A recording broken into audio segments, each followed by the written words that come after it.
فضا گری زینب گری پر گونجی مکے میں یہ حسین کی صدا ہائے ہم غریب ہو گئے اور قتل علمدار ہو گیا قتل علمدار ہو گیا ہائے ہم غریب ہو گئے قتل علمدار ہو گیا قتل علمدار ہو گیا ہائے ہم غریب ہو گئے ہائے شیر جیسا بھائی تھا میرا شیر جیسا بھائی تھا میرا ہائے ہم غریب ہو گئے قتل علمدار ہو گیا قتل علمدار ہو گیا ہائے ہم غریب ہو گئے ارے ہم کو یہ غم ہے تم کو سہارا نہ دے سکے ایسے تو کوئی بھی نہ گرا جیسے تم گرے ارے گھوڑے سے گرتے ہوئے ارے گھوڑے سے گرتے ہوئے ارے بازو نہیں تھے تیرے علمدار کس نے سنبھالا تجھے آئے علمدار چہرہ تیرا زخمی ہو گیا چہرہ تیرا زخمی ہو گیا آئے ہم غریب ہو گئے قتل علم جزاک اللہ سنیں امام حسین کیا فرما رہے ہیں بڑے ارمان تھے حبیب زہرا کو اس بھائی سے ارے سوچا نہیں تھا ایسے پکارو کہ تم مجھے ارمان تھا لحد میں اتارو کہ تم مجھے ارے یاد ہے بچپن ہمیں ارے یاد ہے بچپن ہمیں ارے نازوں سے پالا تمہیں آئے علمدار آج میری گود میں آئے علمدار بھائی تیرا دم نکل گیا بھائی تیرا دم نکل گیا آئے ہم غریب ہو گئے قتل علمدار مل کے بڑے اللہ کے نام ہے قتل علمدار ہو گیا سنے جو محسوس کر سکتا ہے ارے عباس تیری بہنیں تیرے غم میں روئیں گی سوتی تھی تیرے دم سے جو آنکھیں نہ سوئیں گی ارے بہنوں کو یہ مان تھا ارے بہنوں کو یہ مان تھا ارے زندہ ہے بھائی میرا ڈھونڈے کی چہرہ تیرا اور دے گا ان کو غم تیرا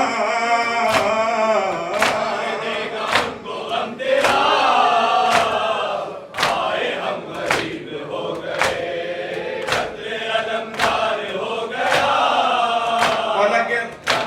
واپس آنے کی بہت ساری وجہ سنی اصل وجہ میں بتاتا مولا عباس کی زبان سنے ارے تم جانتے تھے ہم میں نہیں ہے یہ حوصلہ ارے لاشا بھی اپنا تم نے اٹھانے نہیں دیا ارے اتنی اجازت تو دے سنیے ارے اتنی اجازت تو دے ارے بازو اٹھا